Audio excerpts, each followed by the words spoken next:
welcome to Talk This. It's dangerous to podcast alone. I'm your 7 hours too long host, Madelyn.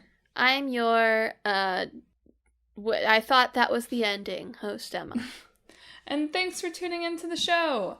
It's a side quest week here at Talk This, which means that it's Emma's turn to choose what we're going to be talking about for the perfect amount of time for your weekly podcast listening. Our side quests are always too long. So it's perfect that the topic of this episode is going to deal with that. Yes, so I want to talk about something that I think we've touched on in various other episodes that we've had. Stuff I think we talked about reviews once and other stuff. Open world games. Open world games, yeah. But I wanted to focus the episode on the very hip and happening question of, are video games too long? Are they? Feels like we can answer that yes or no. End of the episode. Done. In fact, what I wanted to start with is I don't think this is a question where you could just lay that out and be like, yes, no. It's like asking, are books too long? Are movies too long? Yeah, some of them. False. The perfect length for a game, the ideal length for any game, is 17 hours and 26 minutes. Where are you getting that from? It's just obvious to anyone who's ever played a video game. Where are you getting that from? It's just obvious. Okay. It's totally made up, Emma. Okay. I thought you had done some statistical analysis of your own gaming habits, but I guess not. If only I had. The last time I tried to do a statistical analysis of my gaming habits, I broke my PlayStation. So we don't do that anymore. We've abandoned math. Yeah. Anyway, this was inspired by a couple of things. The most simple of which is Xenoblade Chronicles 3 came out. I see it on Twitter, and I'm like, that's cool. And then I look at my shelf where I have Xenoblade Chronicles Definitive Edition and Xenoblade Chronicles 2 sitting there with 400 unplayed hours of content. And I think, yeah, nope, never gonna happen. So that's the most basic inspiration, is a famously long game series released another extremely long game. But the more serious ones is I had been thinking about it because Rockstar finally gave out a few details about Grand Theft Auto 6, which, tied to its, company restructuring, has changed and scaled down significantly from their original idea where they were going to make, half of the country in a game that you could explore. They've gone, okay, we're going back to one city like the rest of them. And I saw people very angry about that. In addition to, they had said that possibly they'll release, this first city, and then maybe later down the line they'll release another city that you could explore, sort of turning it into, a DLC live service model. Mm-hmm. So you saw people being like, oh, so they're gonna purposely release an unfinished game for $70. Which I totally understand the trepidation about live service games, right? Where you release the game and then you have continual updates. I don't engage with those, and I don't personally see the appeal of those. And I don't like that model very much either. But if you do want a game that eventually ends up with, half the country mapped, you think that is the only possible way human beings could make that, right? Yeah. Unless everybody wanted to wait another 10 years for the next GTA. It's just why do they bother calling it DLC at this point? Why not just make it Grand Theft Auto 6, 7, 8, 9, 10? And they just all connect to each other? Because then people are like, they're milking it, I guess. I don't know. Given that Grand Theft Auto 5 has been the world's fattest cash cow. Yeah, and that's why they can sort of, wave their hands around GTA 6 however long they want, is because they will never run out of GTA 5 money. But that's what makes it especially shocking to me is like, is this community not used to like buying the same game 5 times already? Why are they at least they get new content this time. Anyway. Yeah, but it's like if the idea for a piece of content to add on to the existing content existed before the game was released, that means they purposely held back content instead of putting it in the game. You know, they purposely... The subset of gamers is just going to lose their mind when they hear about sequels, you know? I really think there are a few very loud people on Twitter who genuinely think sequels are, like, evil. Like, they're like, why wasn't this in the original game, huh? Somebody thinks that out there. Not very many people, I don't think, but somebody thinks that.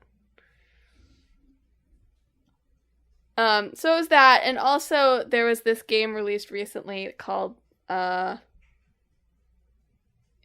god, what is it called? It's called something like, Can You Refund Me, or something. Isn't it literally like Refund Me? Refund Me If You Can. Yeah. Okay. Which is a horror game that this guy made in a very short amount of time. That's like, if you get this game on Steam and can beat it, can you beat it in under 2 hours and get it refunded from Steam? Because Steam and Epic, which is the other like major PC storefront now, has just a blanket like refund policy of if you played less than 2 hours of the game, you can get your money back on that game. Which is intended for like, oh, you know, played like a really long AAA game for the first hour and you're like, okay, I don't like this. So it's like a way for the consumer to be able to try something similarly to like how demos work. Yeah. But without the developer having to actually make a demo. But when you're an indie game developer and are releasing like an hour-long content, an hour-long game that's like complete and full, costs like $10 or something, but a lot of people can buy that game, play through the whole thing, and then refund it to get their money back, essentially. Look, I realize that the economics of indie games are really tight and every sale counts if you aren't hitting it really big, right? But every time I read discourse or a story about Steam's refund policy, which granted, yeah, is like not a good fit for games of this length, right? This is not my argument. It just astonishes me that there is a significant percentage of people that would do that for games that cost like single-digit amounts of money almost always.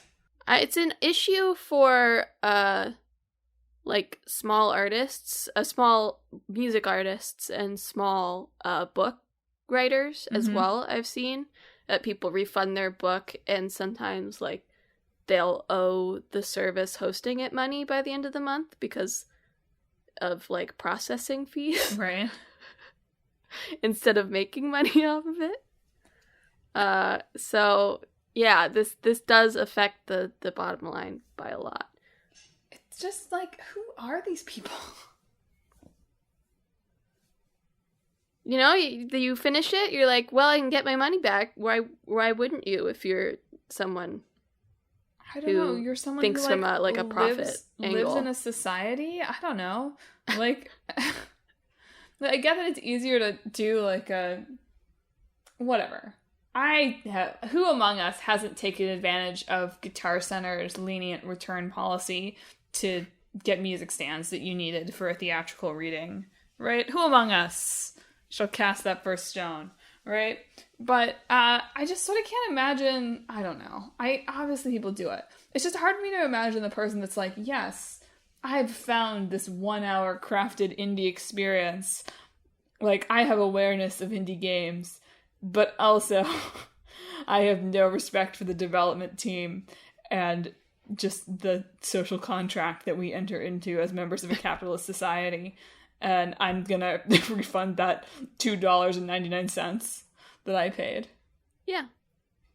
Just astonishing. It's astonishing to me that there are enough people with that as their moral compass that this is something I mean, that, like, a lot has of to the be a games that are problem. most affected by it are people with very small teams that are probably doing this on the side, and like an extra $100 or so can probably make the difference as to whether they can keep doing that on the side or not. And if your game's $10, all you really need is 10 people to return your game, and you're out that $100 that you got and needed. I'm just registering my disappointment in capital P people. That's all. Carry on. Okay. Carry on. Anyway, this guy made this game as sort of like a commentary on the refund policy. There's been a lot of suggestions for like better ways to do that, like having the developers submit their game length, or like having it be tied to like if you get like the final achievement, you cannot return the game, for instance. But all of these things require Valve to like hire people. Yeah.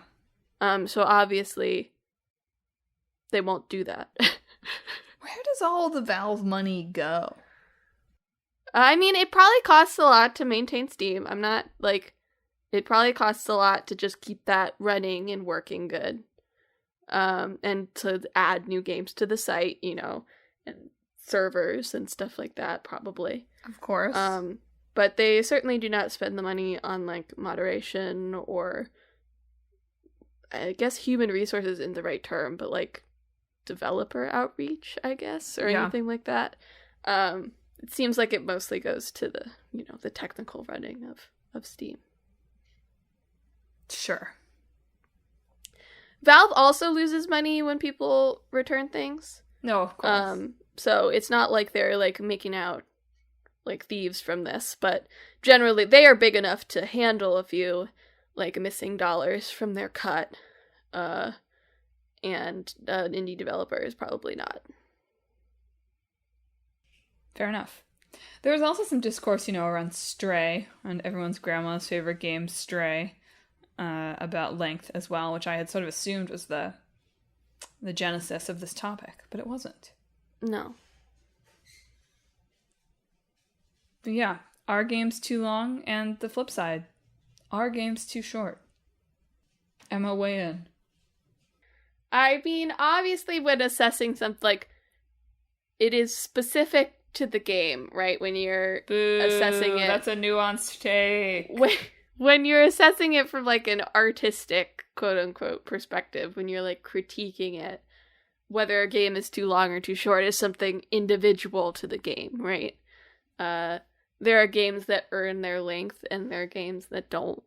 There are games that feel like they should be longer, and there's games that are good in a bite-sized package. And obviously, it also depends on the player playing the game, whether they think it's too long or too short. Duh. But, I mean, there's been this sort of talk online, and we've mentioned it before, like, in terms of, like, the length of games, the bigness of games, there's a certain point where you're like, this is not something that is sustainable to actually keep making at this scale in terms of, like, human cost of developers.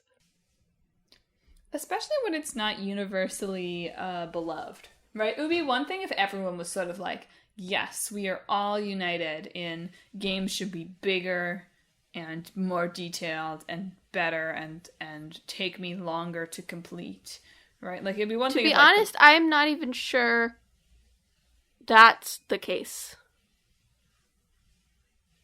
Right, that's fair. I mean, maybe even in that case, the human cost might outweigh. But I'm just saying, it would be one thing if there was, like, 100% market unity on, like, yes, games are better the more time they take to play, right?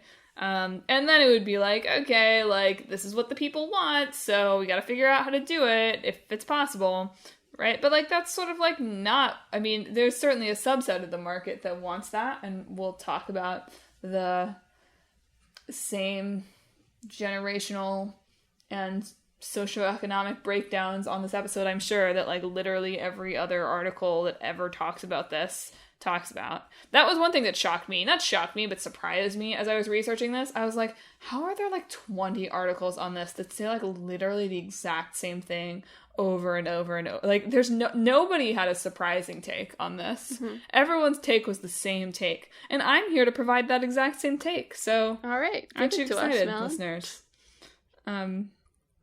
But yeah, it becomes even harder to justify when it's like, actually, not even all of the market really wants games like this or wants games to be trending this way. So, like, yikes. Yeah. So should I talk about the same stuff every article talks about? Sure, tell us about the same stuff every article talks about. Here's the stuff that every article talks about. I can break it down in questions. Emma's notes document for this was called Games Too Long. So I thought it got to the point. It does get to the point. So I tried to get to some other questions, right? So one of the core questions, like at the heart of the like are games too long, of the games too long question are, I think I have a better version of this, but one version is gamers too old, or it could be gamers too dad, right? So to throw it back to our like dad games episode, right? But you know, this theory or this way of talking about this goes that, like, you know, back in ye olden days, a couple decades ago, everybody playing games was like a kiddo, right? They were a teenager, they had all the free time in the world on their hands, but they didn't have all the disposable income in the world on their hands, so they wanted a game that would give them bang for their buck. But now, right, we all bought a Wii and introduced it to our great aunt. Maybe introduced our great aunt to it, but introduced the Wii to our great aunt. Mm-hmm. Those kiddos who loved ye old Sega or whatever are now dads. Also, those dads, they have other things in their lives. They have children. They have demanding jobs in white-collar industries. They also have disposable income. But more than anything else, they've learned that their lives are a zero-sum game of time spent on various pursuits. And so, a game that takes 500 hours to complete, just kidding, we all know that was not real, but a game that takes, you know, or is not respectful of your time, or that wants you to grind forever, is not necessarily as appealing to the dad gamer. Or the mom gamer, or the grandma gamer, right? I don't know, maybe the grandma gamer has the free time, right? But conversely, those people, you know, have matured in their lives. Their IRAs have accrued interest over the years, and they have gotten promotions, maybe. Okay, Madeline. Sorry, just like talking about how the economy works. And they have more money to spend, so they don't care as much. Like, we have these people that are like, they have less time, but also they can buy more games, theoretically. So they don't care as much if they're, well, you know, and all this is generalizing, right? That's the whole point of this. They don't care as much if they're buying a bunch of, like, you know, 8-hour-long, $40 games, because, like, they just want to finish the game and enjoy it and recapture that feeling of their youth. Sure. Just kidding. Okay, enjoy the art of it. Enjoy the game. And then on the flip side of the coin, the kiddos, theoretically, still want long games because they're only getting the game at Christmas or when they make enough money at their Starbucks job to afford going over to GameStop and buying something, right? And so, like, they're this, like, mythical subset. Well, there's the kids, and then there's the mythical subset of working class gamers. Sorry, these people exist. I don't mean to say mythical, but they're in every article. We've segged into gamers too poor segment of this. But there's this, like, spotlighted subset of gamers who can only afford to buy 2 games a year. And so they've got to make sure that they get the most bang for their buck. And so they better be able to play that game for 500 hours, or the $59.99 that they've spent on that game is not worth it. Those are 2 of our really common things. There are other things that go along with this, right? Games too padded / too big is a related cue that I'm sure we'll talk about. And you can go back to listen to our Open World podcast some to talk about that. We'll talk about that. And then, you know, depending on what outlet you're reading on, there's also, as Emma has already alluded to several times, the game devs too exploited / games too expensive, by which I mean expensive to make, not to buy for you as the consumer?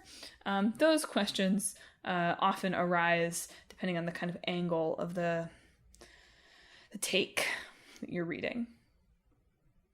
So that's my big overview of the discussion. But it shocked me. I keep saying shocked. This really, like, overplays it. I was not, like, jaw on the floor. Madelyn was doing the research, just constantly gasping. Like, oh my god! Same two ideas over and over again. Just every article was just like, there are dads that play games now, but there are these people that only get 2 games a year. Yeah. What do we do? And that's just every single article. It's like, is there nothing, like, maybe I don't have anything to contribute, but surely there are people that are smarter than me that have things to say that are more interesting than just like, there are dads now, games have to be shorter, but games have to be long because people can't afford them. I mean, I think it's just a result of, like, market expansion, obviously. Yeah. Right? Like, games have become more mainstream, I guess, than they were when they originally came out, or at least sort of more appealing to a wider variety of audience members than they were at the beginning. And of course, when you have a wider audience that you could possibly pull from, you have a bunch of people with a bunch of different needs, right? Like, the wider your target audience, the more you have to try to appeal to everyone within that target audience, but the less that target audience has in common, right? Yeah.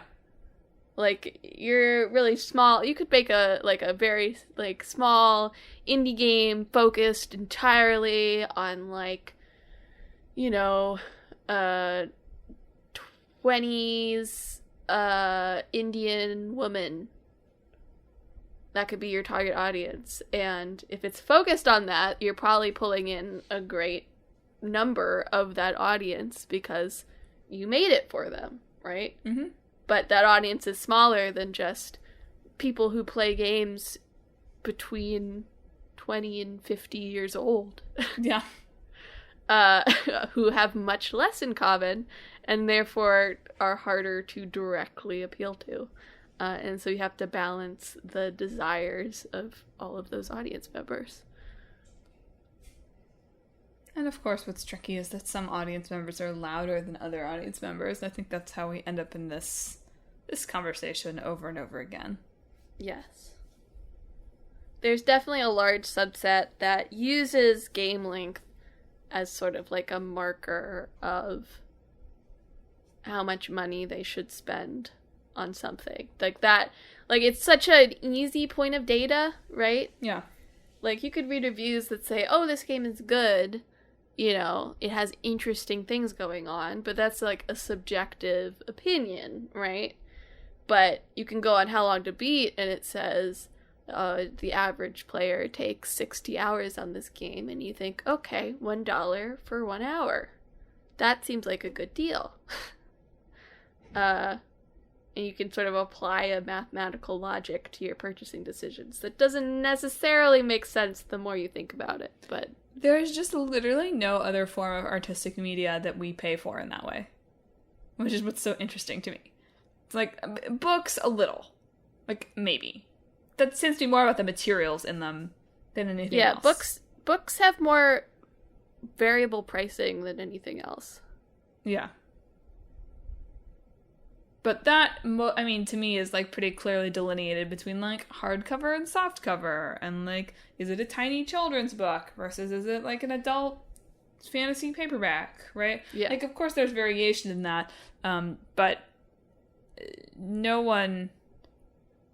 I haven't ever seen, I mean, it's not that I'm, like, plugged into, like, book Twitter or book talk or anything like that. So probably this is out there. But the discourse around pricing for books is not... shorter books should cost less, really. Yeah. And certainly not like you pay the same for a movie ticket, no matter how long the movie is. Movie tickets are too expensive, though. That's fair. That's fine. We can argue about what things cost, but no one is like, you should pay less for a movie that's 90 minutes than a movie that's 2.5 hours. Yeah. Um, Although you do wonder if, like, all these, like, big budget movies that are, like, over 2 hours, like, do they do that because that is more appealing to the moviegoer? I'm very curious about Isn't that. it not more appealing to the moviegoer? I don't know. I've also seen stuff the other way that's like, no, the movie But, should like, be all longer. Marvel films are, like, over 2 hours when I they know. really don't need to be. But I've also seen film stuff because it's like, I know a few people who were in film and are like filmy people, and so I see some takes every once in a while. It's like there's definitely a vocal subset of people that are like, actually, no movie should be longer than 90 minutes. And these people are like, come on. Sometimes on movie night, I'm like, can I find a movie that is 90 minutes long? I only watch a movie that's 90 minutes long. But you're never going to pay differently for that movie. Like, that's just not the expectation we've set culturally. You're not going to pay differently for it. Yeah. Similarly... I mean, I think this comes up in games a lot, especially because AAA is now pretty much moving to a $70 thing, especially on console. And I think it's just like I get it. $70 does feel like a lot after years and years of it being $60, right? They're upping the price by 70.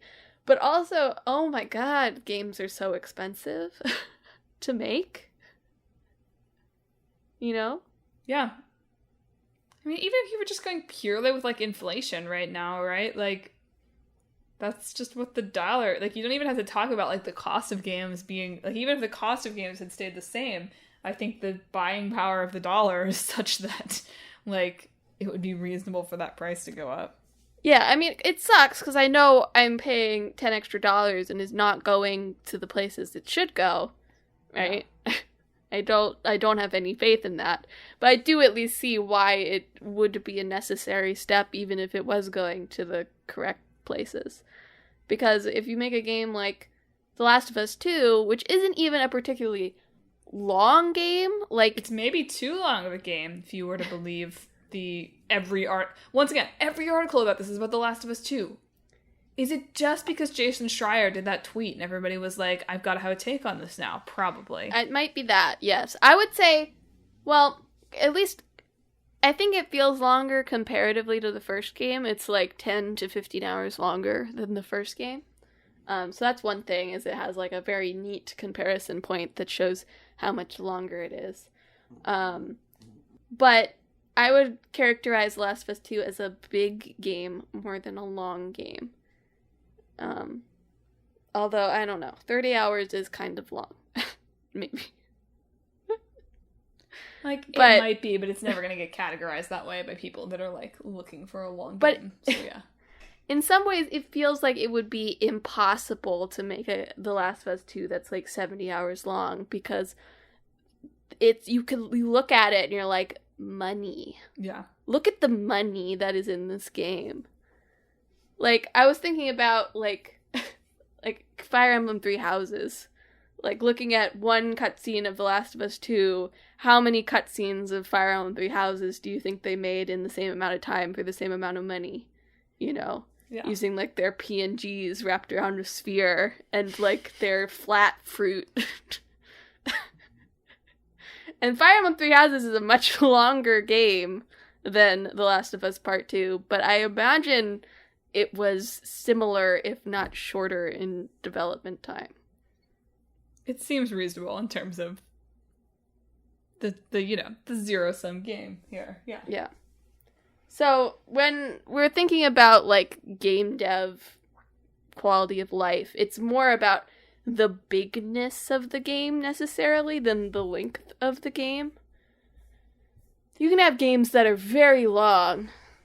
Any VN, for instance.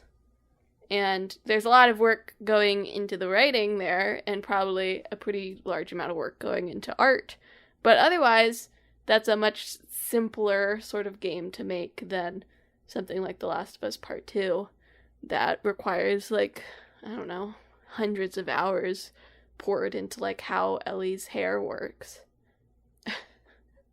Or something like that. If somebody can figure out how to make long hair work in games in a way that works, they should make a lot of money on that. But there is tons of games that do that, Madeline. Oh, I know. I just feel like I play so many games that's like, oh, my woman hair, like, is clipping through everything at all times. Well, when it's when it's customized characters, sure, yeah. Yeah. Anyway, I do feel like I read and listened to a fair bit of kind of, like, devs react to, like, our game's too long kind of pieces.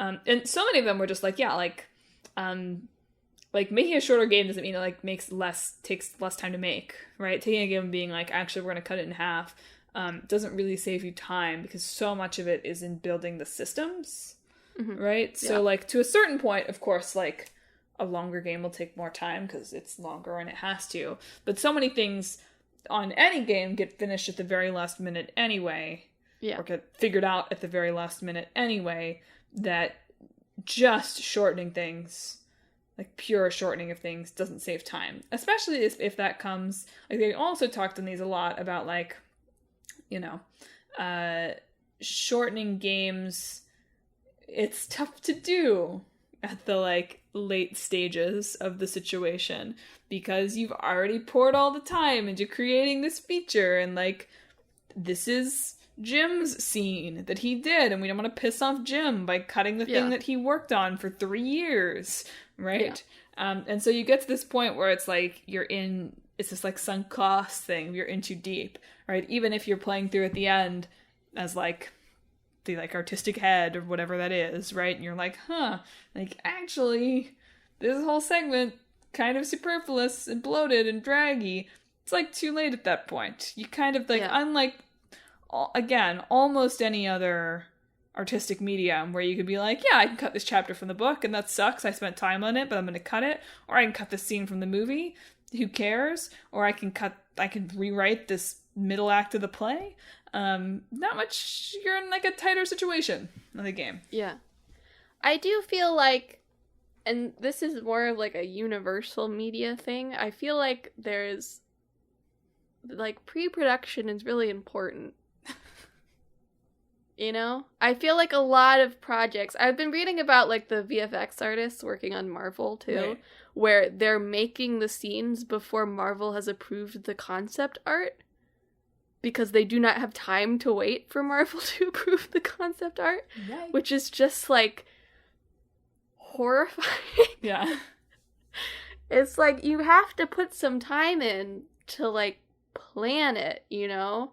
Like, maybe there's still some things that you realize you need or don't work during the production phase, but, like, you need to, before you make anything, you have to be like, okay, here's the plan. You know, we've talked about this, we've shown this to people, we've done paper prototyping, we've made concept art, whatever. And, you know, that saves you time where you're able to figure out if something's going to work or not before you put it in. It's magic, you know? The magic of planning. The magic of planning. Which I feel like would help when it comes to, like, cutting things. But also I was thinking about, like, man, like, it's so hard. I don't know how, like, you making, like, 100-hour game, right? How on earth would you check your pacing? Yeah, in a way that was at all feasible, I don't know. How, like, what, and how would you effectively see, like, is this game paced okay? Because you really, there's no possible way you could have a reasonable number of people play your game, like, all the way through and give you feedback. If you have testers, you know, they're probably playing sections of the game. Yeah. No, feels like if you're lucky, like, you might get one pass at somebody playing it through in a semi-realistic way. Yeah. And, like, that's it. Like, you probably get a lot of QA testers who have played the whole game, but they're looking at it from a very different perspective than a player. Yeah. And also are probably way too close to it to really give you any useful feedback at that point. Yeah. It's like, at that point, if they're like, oh, the pacing of this sucks, it's like, oh, that's interesting. The game is finished. So, yeah. like, sorry. Because it is really is just like there's you know, with a book, you have your editor read it, you know, and give you feedback and help you polish it up. You know, in filming, you film a lot of stuff and then you go through editing, you know, where you make your edits and make the film actually fit together right. And people, you know, you watch that with your editor and your director and whatever. But with games, there's no possible way, even if a game is like 40 hours long, you're getting much ability to, like, play it all the way through and think, like, this part doesn't work, this part is sagging, right? Well, certainly there's not just not time for that sort of stuff. It would be interesting to see if, you know, the, like, I guess it's not a movement, right? That's too organized, but, like, the movement for, like, smaller, less detailed games. Like, if you were making a game that was at least to some extent smaller and less detailed, like, maybe you could carve a little more room for that. Right? Like, if it's not something it's like, well, this feature took us, like, literally the entire cycle of development. I mean, it would still be that, right? But, like, it's not something like, well, this cutscene took a year for us to build, so we can't cut it, because it took a year, and if we're going to change anything, or if we're going to replace it, or if we're going to get rid of it, like, at minimum, that's a year of work that people are going to be, like, grousing on Twitter about not being in the game 5 years later, and all the work they did.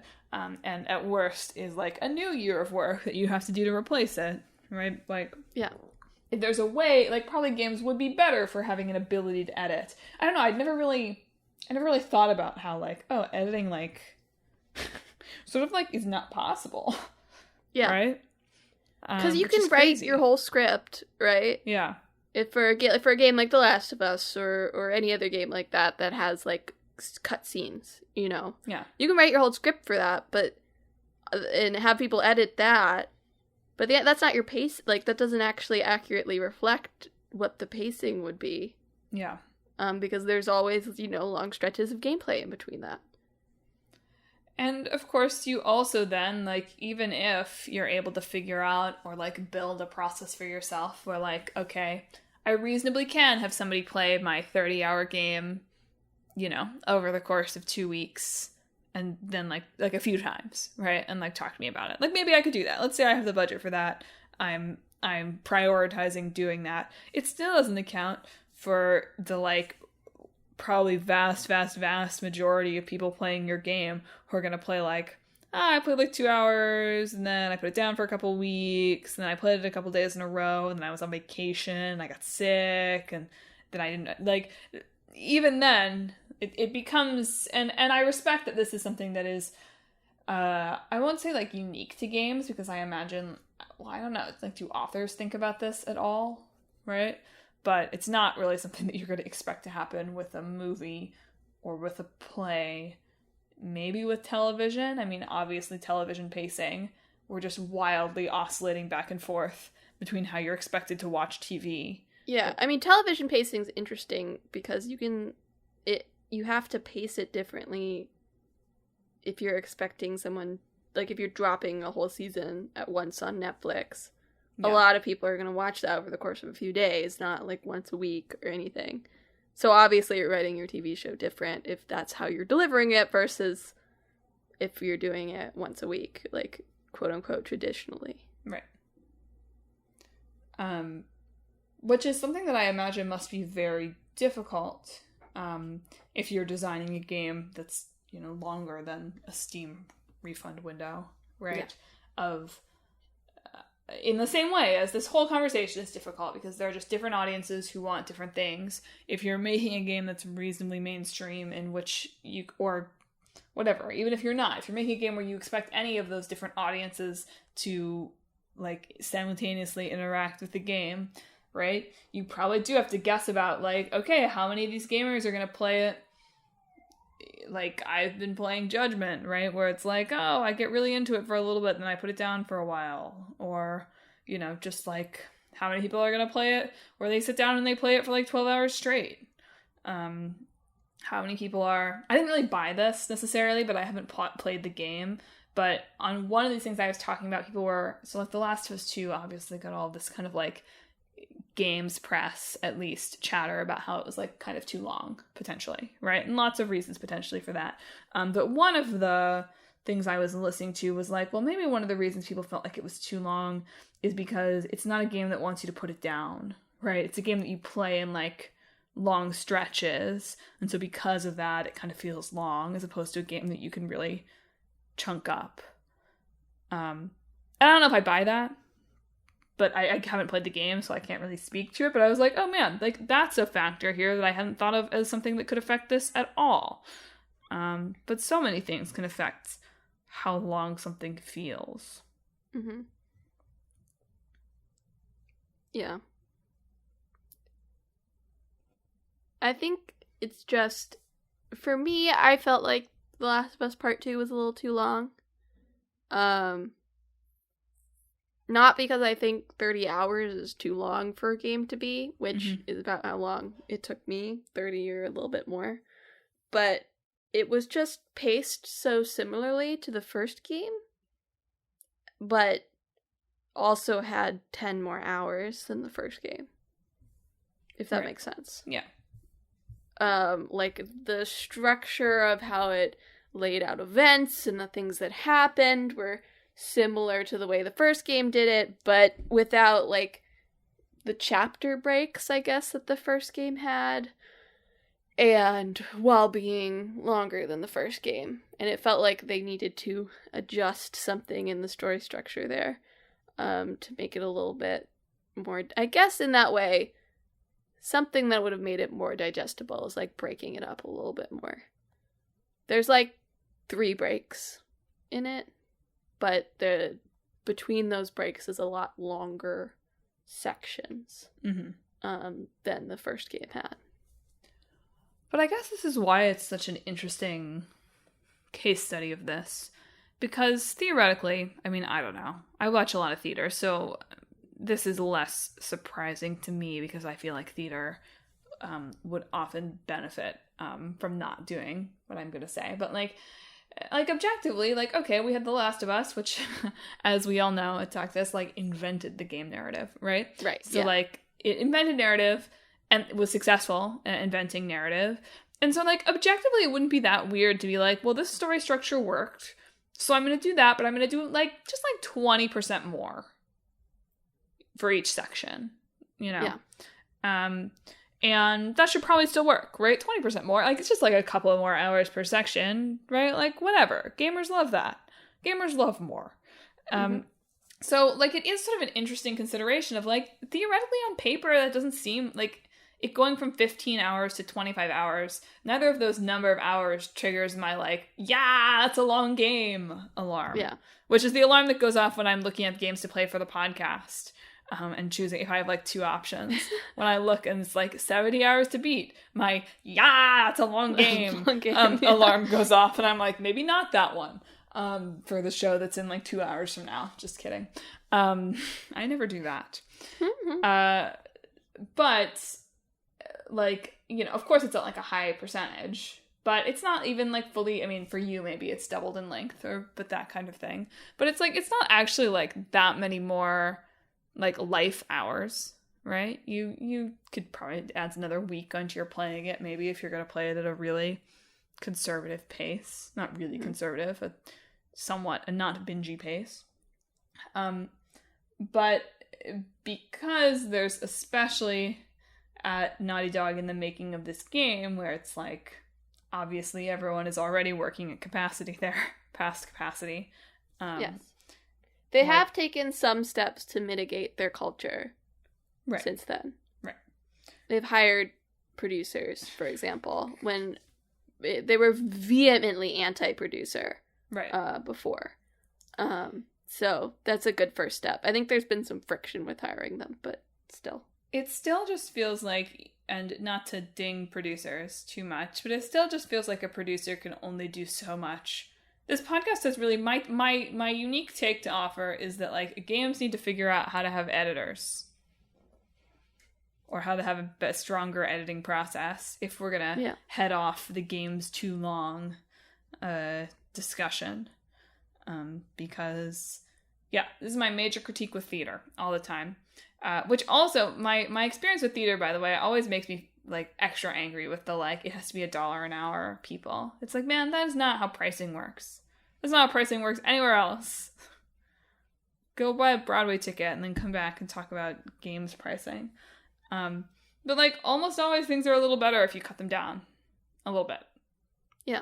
I feel like it's very rare in my like live performance experience that I've been like, nah, like it has happened, but not very often am I like, nah, like that needed another 15 minutes or something like that, right? Almost always it's like, that was pretty good, but like if it had been 10 minutes shorter, it would have been better. Yeah. And that, I mean, on an hours scale for games. Yeah. I mean, I agree with that. I just think from, like, overall perspective, like, obviously it depends on the company and how they're actually using their producers and, like, what other factors are there. But ideally what they're supposed to do is be like, okay, here's the time we've got to make it. Here's the money we've got to make it. You know, like, here's the ideal. Here's optimistic. Here's pessimistic. Let's go. And then while the game is in production, make it so that, you know, someone from design doesn't have to walk over to the art team every hour and be like, are you done with that thing yet? Are you done with that thing yet? Totally. Are you done with that thing yet? Because the producer does that instead, you know? Yeah. Because they're supposed to be able to deal with, like, you're blocked on this. Okay, here's another task you can do because I am aware of all the tasks that need doing, where the individual designer might not actually be aware. And so it makes it more efficient in that way. But also, I just think that I think we're reaching a point where people making games have to be realistic about what is actually possible without, you know, causing a huge human toll on your employees. Because if you don't, eventually you're going to get to the point where you have exhausted your workforce. You know, There's no new chipper college graduate out of college. I said college twice, but whatever. Who will work for you for pennies, you know, because other parts of the industry might have modernized more and you're lagging behind. So you're going to end up failing if you don't also move with the times. Or at least that's what I like to think. Yeah. Would take a while, but that's what I like to think. Well, that's part of what makes this all so difficult, too, is that, of course, you're operating in a culture, right? Yeah. So even if you and your company have the best intentions of, we're going to make a shorter game and we're going to be kind to, or not even kind, right? Let's not aspire to companies being kind. They are companies. We shouldn't have to rely on them being kind to us. Companies, I don't know, setting humane expectations. You still then have the publisher that can come in and be like, I'm only going to give you money if this game, you know, is the length that we've determined that a game of this budget and genre should be, right? Yeah. And there's still the, like, angry Twitter people that you have to deal with. And there's cost to that in, like, what games can be, right? So it's not all evil, bad managers, I guess, which I know is not what you were saying, but there's you can be a bad manager without being evil, to be clear. Well, it's not all evil managers or bad managers. There's, like, all sorts of outside pressures, even in the best laid situations, that end up with games that, like, you know, are too long for any number of reasons, right? Are bloated, are the same open world, or extend their gimmick too far. Yeah. I think that's some of the interesting creativity, of course, that can happen in games that are labeled sometimes as quote unquote too short. Is it's like, you know, maybe you couldn't be a cat exploring a overly simplified, maybe, I don't know, I read one article about this, take on, where is it? Hong Kong? Taiwan? Generic China. East Asian setting. Maybe you can't be a cat. The walled city. What? It's based on the walled city. Got it. Maybe you can't be a cat running around for more than 6 hours before that gets boring, right? maybe there are only certain types of action adventure and visual novel and combination action adventure visual novel games that can really sustain 100-hour playthroughs. And so shorter games give us more variety. Yeah, one of the interesting points in one of the articles that you found was like the fact that people want these big games. In order to sustain that, there's a temptation, a desire, a thing to do of making more sequels to games versus putting your time into another original IP. Like, if the first game was successful, you're like, okay, we've got an audience for this, for one thing. You know, we've got a proven audience that likes this sort of game. And also makes it so that you do not have to start from scratch again, right? You maybe improve the models that you had, improve the animations that you had, or you just reuse them. Which, by the way, I'm not saying that's a bad thing. Save your work. Even if you're making a brand new game, if there's an animation you have from a previous game that works, you know what? Go wild with it. You know, like, how many ways can somebody hit somebody in the face with a traffic cone? Yeah, exactly. But, like, there's, like, this, well, you know, we can save on money, on development time, on, you know, hours, on whatever, by making a sequel to this versus making an original IP. But the cost of that is you're just making more of the same thing, right? Maybe you adding you can go prone now, you know, it's snowy now, or whatever. But you're not, if you do that too much, you stop making anything new, especially in the AAA space specifically, which I think is maybe why, you know, people might get sick of them eventually. Yeah. You also stop making anything that, like, has anything to say about the last, like, 4 years of history or whatever. Right? Yeah. I also thought that one was interesting, yeah. That was particularly striking to me because I was just seeing someone talk about it in an article, I think today, like the remastered Spider-Man just came out for like Marvel Spider-Man, and it was like, oh, like Spider-Man is a cop.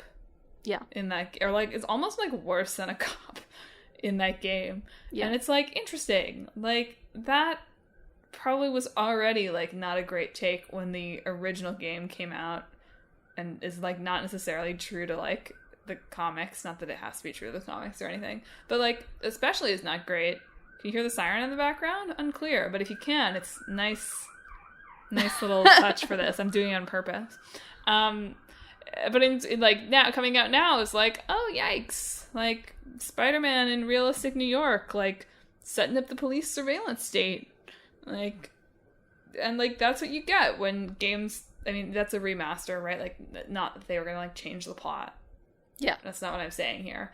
But I feel like is a good microcosm of like that's what you get when games take like 6 years to develop, right? They aren't necessarily up to date or like have anything to say about things. Like you just have to be like, you have to be like one of the dudes in the comments on the article that's like, it's fiction. Yeah. It's fiction. It's not the real world. It's fiction. Yeah. And like, you know, some of that is fine, but it does wall off. Not that all games have to be social commentary or anything. I thought that was really interesting because I hadn't thought about it before. That, like, yes, of course, if you have, like, a 5-year development cycle on a game, which is totally normal time now for AAA titles, it's hard to be, like, thinking about current events. You know, you're 4 years in the past in what you're talking about. But I did think it was a little unfair in terms of, like, I don't know, like, what do the big budget movies really comment on our current society now? I don't know, really. Like, no, of course it feels a little bit like they're comparing, like, the AAA games to, like, you know, more arty or independent movies. Like, something I've been thinking about, like, wow, media just ignored the pandemic. Well, that was like by choice, right? I know it was by choice, but I do think about someone like learning history like 50 years from now and being like, I wonder why did none of the movies of this era like reflect at all what was happening in this era, you know? I will look back at history at one of the first like New York get vaccinated PSAs that I saw watching probably What We Do in the Shadows on Hulu, where the city health commissioner was like, and he checked his demeanor for all of the subsequent PSAs, but he was obviously so pissed. He was like, I'm worried about my daughter too. And I was like, Dave, that's the media that I want to see. I want to see angry health commissioner video games. That's what I'm saying. Yeah. But anyway, all I was saying is it felt like AAA games, for all of their, you know, whatever, pretensions, they're the big budget popcorn movies of video games, you know? That's fair. But like, this isn't like, obviously this is not a good movie, right? But like, Don't Look Up is ostensibly about modern issues. Sure, but is that, I guess it has like stars in it. Stars, big Netflix movie. I realize it's a little different, but I think the point stands that like it's basically impossible to make a game of a certain length and a certain graphical quality. Like not even something like truly AAA, right? Even something like I realize these games like sort of like don't really exist anymore, but like a 15-hour decent looking experience, right? It's like not possible to make that game in less than like 3 years, right? Yeah. And so like that does limit where anything that has anything especially interesting to say, not to ding AAA too much, right? Enjoy plenty of AAA games, but it does mean that anything that has anything even semi-urgent as a message like has to live 3 years in the past. And you're right, this is not a unique to video games problem at all. But it is one that I think continues to get worse in video games in a way that I imagine it is not continuing to accelerate its worseningness in most other media, if that makes sense. Yeah. Yeah. Like, the process of publishing a book is not getting exponentially longer every, like, 5 years, I imagine. Yeah. Yeah. I did think this is the Gamer article called Games Are Part of the Zeitgeist But Can't Reflect It. I did think they weakened their point a little bit by talking about, like, The Matrix and Scream, because those aren't current events. Yeah. Like, yeah, they're interesting in that they're sort of meta and commenting on themselves, but, like, I clicked the article that was linked to, and it mentioned Final Fantasy VII Remake. I was like... Yeah. You know? I think it weakened the article by the suggested post at the bottom being, come on, cowards, make Lego Shrek already, which would, of course, be the most topical... That only strengthens the article. No, that would be the most topical game that could ever be made. You're right, yeah. Like, you're right. Lego Shrek pretty much says everything you eternal. Need to say. You have to find that's why you have to find those eternal themes, you know? Heroism. Our duty to others. Shrek. Onions. Eddie Murphy. Is Eddie Murphy eternal? I don't know if he is. Do you know how old Eddie Murphy is? I don't. 60? Let's find out. I feel like his age is eternal. Okay, that's what Google told you. So Wikipedia says. It says under age eternal. Okay. Age eternal. No, he's 61, good. So you were pretty good. Dang, I'm good. All right. The photo of him, by the way, on Wikipedia is him at the Tribeca Film Festival in front of a Shrek Forever After. Like, step and repeat. So it's eternal. Shrek is eternal. My point stands. I also just wanted to say, like, people write articles about whether games are too long or not. But as always, I think we've talked about this before, like, it's easier for, I think, reviewers who play a lot of games in very short periods of time to get the review out before embargo to maybe get a little bit sicker of long games than it is for, like, the average player. You know, not even people who buy, like, 1 or 2 games a year, but people who buy, like, 6 to 10, you know? That is the great dichotomy of are games too long or too short social media discourse, is the loud people are angry, loud people who need their games to be 500 hours long, no matter what. Mm-hmm. And game reviewers who would prefer their games to be a tight 2. Yeah. So, like, that does make discourse difficult because these people are not going to see eye to eye. Yeah. Yeah, you always do have to keep that perspective in mind, like, of, like, you know, they get this. I think even Elden Ring, as far as I remember, had, like, a fairly generous amount of time. But even that, I saw reviewers struggling with because that game's long, and also you have no idea where to go or what to do because there's no guides to follow, you know? So, really, the only way to head off this discussion is to make a live service game. Sorry. Bye. Okay. Sorry. Yeah. Only Fortnite can avoid this. Honestly, like, the live service games make sense and also are scary in their own way, you know? You release your initial part and it shows people, like, the people that are supporting you, like, oh, this game will make money, we can make more of it. But of course, there's always the chance that it stops making enough money and you aren't able to release everything that you planned for the game. So it's sort of it has its strengths and weaknesses. What? Boo, nuance to take.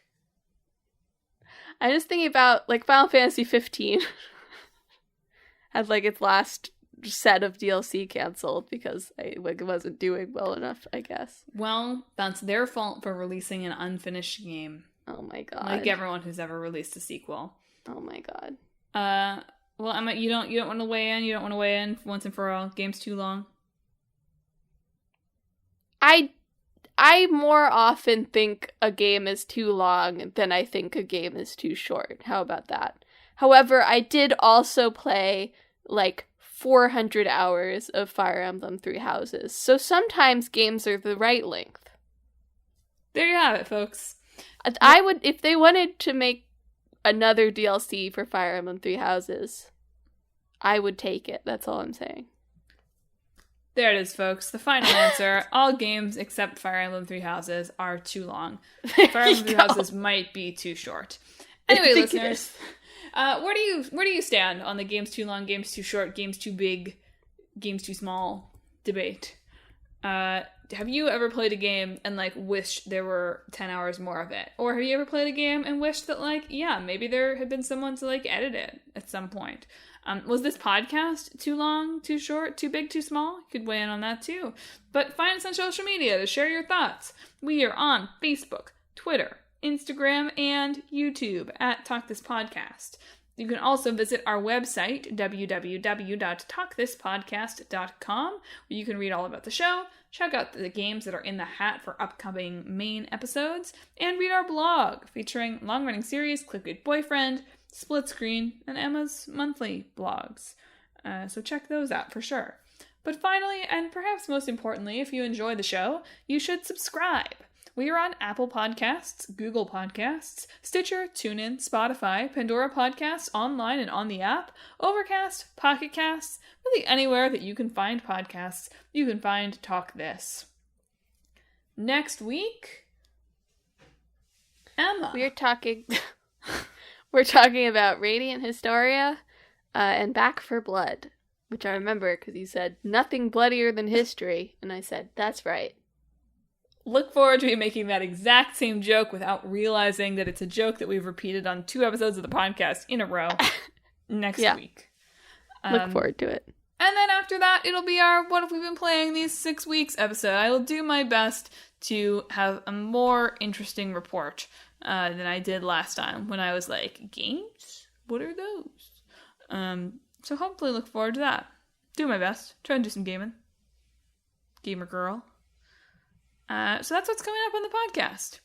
So, probably you're over there thinking like, man, Madeline probably could have trimmed down this last like 5 minutes of the podcast or so, huh? So we'll close it up there. Do we even do a sign off? Do we just say like, forget it? The sign off's been edited out? Too long? I hope that if there's one game that's long, it's your game of life.